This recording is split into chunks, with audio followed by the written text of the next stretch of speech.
Je trouve ça affligeant. Enfin, Ouais. je trouve ça à vomir, en fait. Enfin, je me dis, c'est plus facile de promouvoir un discours d'adaptation qu'on comprend pas vraiment, sur des degrés, comme vous disiez. On sait pas vraiment ce que ça va impliquer. Bon, on sait que sur le territoire hexagonal, ça va aller, mais les dom-toms, alors, rien à foutre, quoi. Enfin, et c'est plus facile de réfléchir à ça que d'imaginer une sortie même partielle du capital. Enfin, il n'y a aucun moment où il y a une remise en cause du système capitaliste néolibéral, pour le dire avec des gros mots, quoi.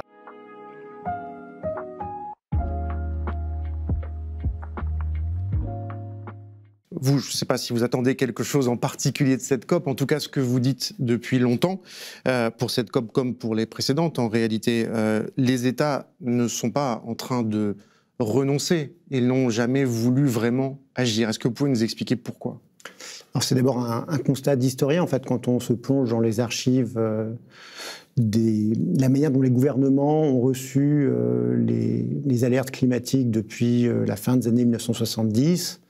Je dirais que, en tout cas jusqu'aux années 2000, c'est très clair que le sujet, c'est pas du tout on va arrêter le changement climatique. Personne ne pense vraiment qu'on peut arrêter cette chose-là.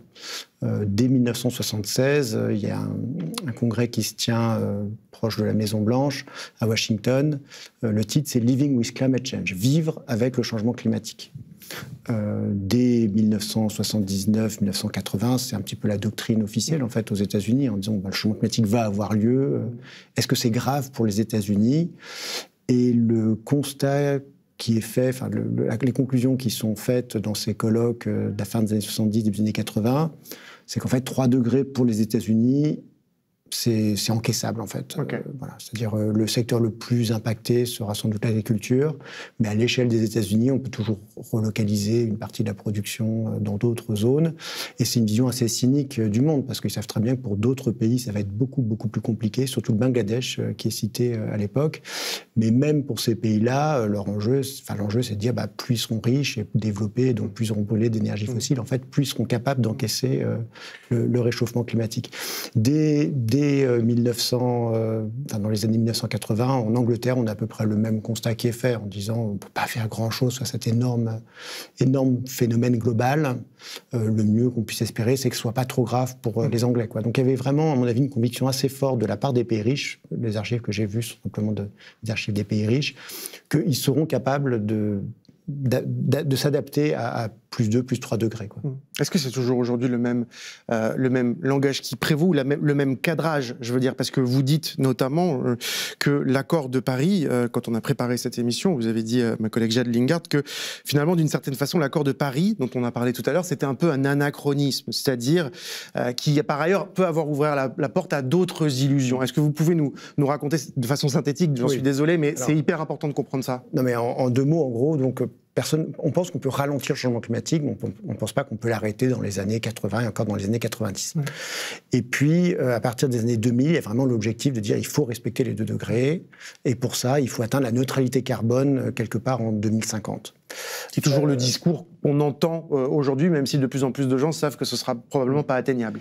Alors, de fait, pour atteindre la neutralité carbone, on est obligé de développer des technologies qu'on appelle d'émissions négatives, de capture et de stockage du carbone, des technologies qui n'existent pas vraiment, en tout cas qui ne sont pas du tout... on peut pas le faire passer à l'échelle, quoi. Il faudrait capturer des milliards de tonnes de CO2 par an après 2050, ce qui est... On ne voit pas trop bien comment on peut faire ça. Et donc le problème, c'est que ça a nourri en fait d'autres types de spéculations technologiques, quoi. Parce qu'on sait très bien qu'il y a des secteurs qui vont être très difficiles à décarboner. Donc pour compenser ça, il faut capturer énormément de CO2. Et le problème, c'est que ces objectifs de neutralité carbone, ça peut aussi nourrir d'autres formes d'illusions technologiques. Ça peut aussi nourrir des bulles spéculatives. Il y a plein de startups qui se montent et qui prétendent faire des émissions négatives alors qu'en fait, elles émettent du CO2. Elles sont même pas elles-mêmes neutres en carbone. Donc voilà, ça produit d'autres formes d'illusions qui peuvent être aussi assez problématiques. Et le problème, c'est aussi, ça fait basculer la discussion vers des thèmes très technologiques. Ouais. Alors qu'en fait, une bonne partie de la discussion climatique devrait être des questions de redistribution.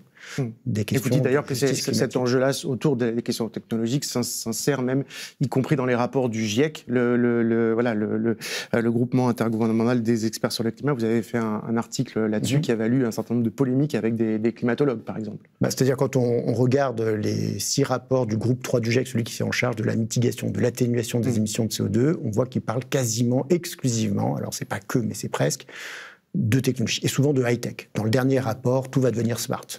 Smart agriculture, smart grid, smart cities, tout, c'est très technologique. Donc des vœux pieux, d'une certaine façon. Des vœux pieux, des paris technologiques. Et le problème, c'est que l'économie du climat s'est construite sur cette promesse technologique, sur cette idée qu'il y aura ce qu'on appelle un filet de sécurité technologique. L'expression, c'est backstop technology, une technologie neutre en carbone qui nous permettra de décarboner tout un tas de secteurs. Et une bonne partie de l'économie du climat, en fait, c'est comment on fait advenir le plus vite possible l'innovation verte, quoi. Le récent prix Nobel d'économie, Philippe Aghion, était complètement dans cette ligne-là. L'économie du climat, en fait, depuis les années 70, ressasse une vieille réfutation du Club de Rome, de l'alerte sur les limites de la croissance, qui consistait à dire, en fait, ils ont mal pris en compte l'innovation technologique. Ce qui était vrai, de fait, pour la raréfaction des ressources, grâce à l'innovation, on arrive à reporter à plus loin les conséquences de la raréfaction des ressources. Ils ont recyclé ces raisonnements-là pour la question du changement climatique. Le problème, c'est que ça marche très très mal pour les émissions de CO2. Alors, on va faire une petite pause là, et pour vous faire rebondir, après j'ai d'autres questions pour vous, mais pour vous faire rebondir, peut-être l'incarnation de ce que vous venez de dire, c'est par exemple ce qu'a dit il y a peu de temps, je crois que c'était il y a 2 ans, l'ancien ministre macroniste de l'Environnement, Christophe Béchu, qui nous parle du futur, de la façon dont nous allons devoir nous adapter, vous avez parlé d'adaptation, dans un monde avec beaucoup de degrés en plus. Écoutez dans la longueur et je vous fais réagir après.